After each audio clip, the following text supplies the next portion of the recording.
हिमाचल प्रदेश में मूसलाधार बारिश और बाढ़ जैसे हालातों ने लोगों का जनजीवन अस्त व्यस्त कर दिया है। कई जिलों में संचार सेवाएं, बिजली, पानी और सड़क संपर्क पूरी तरह से बाधित हो चुका है। इन विकट परिस्थितियों में नेता प्रतिपक्ष जयराम ठाकुर ने प्रदेश सरकार और मुख्यमंत्री पर तीखा हमला बोला है। जयराम ठाकुर ने कहा कि बरसात ने प्रदेश को बर्बादी के कगार पर ला दिया है। चंबा का संचार नेटवर्क ठप है। भरमौर और मनी महेश यात्रा में सैकड़ों लोग फंसे हुए हैं। बंडोह से मनाली तक संपर्क टूट चुका है और मनाली से लाहौल स्पीति तक हजारों लोग मुश्किल में हैं। बिजली और पानी की आपूर्ति ठप है। लेकिन मुख्यमंत्री राजनीतिक कार्यक्रम में शिरकत करने के लिए बिहार चले गए हैं। जयराम ठाकुर ने आरोप लगाया है कि हाल ही में संपन्न हुए विधानसभा सत्र के दौरान सरकार ने न तो विपक्ष के जवाबों का संतोषजनक उत्तर दिया है और न ही जनता की जमीनी समस्याओं को गंभीरता से लिया है। उन्होंने कहा कि जब विपक्ष सवाल पूछ रहा था तब मंत्री जवाब देने के बजाय तंज कसते हुए दिखाई दिए।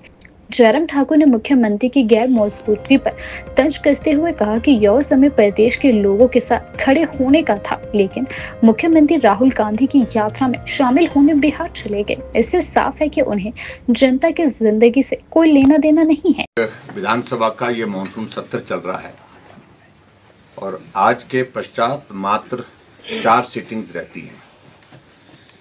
मुख्यमंत्री बार बार इस बात को लेकर के कह रहे थे कि हमने 12 दिन का सत्र रखा है और हम ये सोच रहे थे कि 12 दिन के सत्र में मुख्यमंत्री यहाँ पर 12 दिन उपलब्ध रहेंगे, क्योंकि बहुत महत्वपूर्ण विषयों पर चर्चा होती है, जवाब लिए जाते हैं। और ख़ास तौर से अब की बार हिमाचल प्रदेश में जो त्रासदी, जो आपदा बरसात के कारण आई है, जिसमें बहुत बड़े संख्या में लोगों की जिंदगी चले गई, लोगों के घर चले गए, बाग बगीचे चले गए, गवर्नमेंट इंफ्रास्ट्रक्चर को बहुत ज़्यादा नुकसान हुआ है। और उस पर जब हमने नियम 67 के अंतर्गत चर्चा लाई, उस चर्चा में भी बहुत गंभीरता से सरकार की ओर से उत्तर नहीं दिए गए।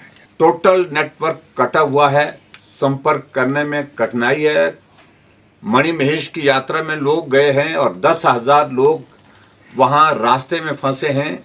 किस हालत में है, ना विधानसभा के हमारे विधायकों को जानकारी प्राप्त हो पा रही है और ना ही प्रशासन भी पूरी तरह से जानकारी हासिल कर पा रहा है, क्योंकि रास्ते टूट गए हैं और रास्ते टूटने के साथ संपर्क भी टूट गया है, बिजली पानी सब टूट गया है।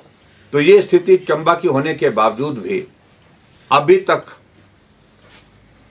वहां पर जो सरकार की ओर से रेस्क्यू ऑपरेशन के साथ साथ में वहां राहत कार्य के लिए जो केंद्र सरकार की ओर से हेलीकॉप्टर वहां पर उपलब्ध कराने चाहिए थे, केंद्र सरकार से रिक्विजिशन के बाद जो है वो लेने चाहिए थे, और उसके साथ साथ में जो राहत के कार्य वहां पर होने चाहिए थे वो अभी तक नहीं हो पाए। यही स्थिति हिमाचल प्रदेश के कुल्लू और मनाली की है। पंडोह से आगे मनाली तक पिछले 3 दिनों से बिल्कुल संपर्क टूट गया है, सड़क टूट गई है, आने जाने का कोई माध्यम नहीं रह गया है और पिछले कल रात को वहां पर कम्युनिकेशन स्थापित हो पाया है। और इसी तरह से लाहौल स्पीति की अगर हम बात करें तो लाहौल स्पीति में भी हजारों लोग वहां पर फंसे हुए हैं। मनाली में हजारों टूरिस्ट के साथ साथ में प्रदेश के लोग वहां पर फंसे हुए हैं। लेकिन हिमाचल प्रदेश के मुख्यमंत्री विधानसभा का सत्र छोड़ करके यहां से चले गए हैं। जानकारी मिली कि वो बिहार गए हैं। हमने कहा कि बिहार में क्या चुनाव भी नहीं अभी तक है। बिहार में राहुल गांधी ने आग्रह किया है कि वहां मुख्यमंत्री पहुंचे, क्योंकि उनका कोई राजनीतिक कार्यक्रम यानी कि पार्टी का कोई कार्यक्रम जो चला हुआ आजकल, जिस कार्यक्रम की एक झलक आप लोगों ने शिमला में भी पार्टी के कांग्रेस के कार्यालय में भी देखी, जब आमने सामने वहां पर कपड़े फाड़ने की नौबत आ गई। यहां पर भी वो कार्यक्रम किया था इनकी प्रदेश की जो प्रभारी की मौजूदगी में।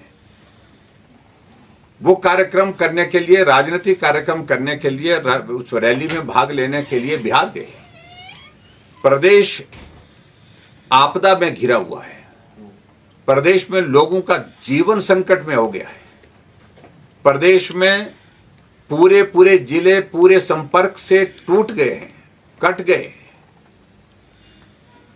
हजारों की संख्या में लोग इस आपदा के कारण फंसे हुए हैं, अपने घर बार उनके चले गए हैं, गाड़ियां बह करके चले गई हैं और लोग बह करके चले गए हैं। और जो हमको जानकारी मिली है, भरमौर में बहुत सारे लोगों की अभी तक जानकारी ही प्राप्त नहीं हो पा रही है, क्योंकि संपर्क नहीं हो पा रहा है।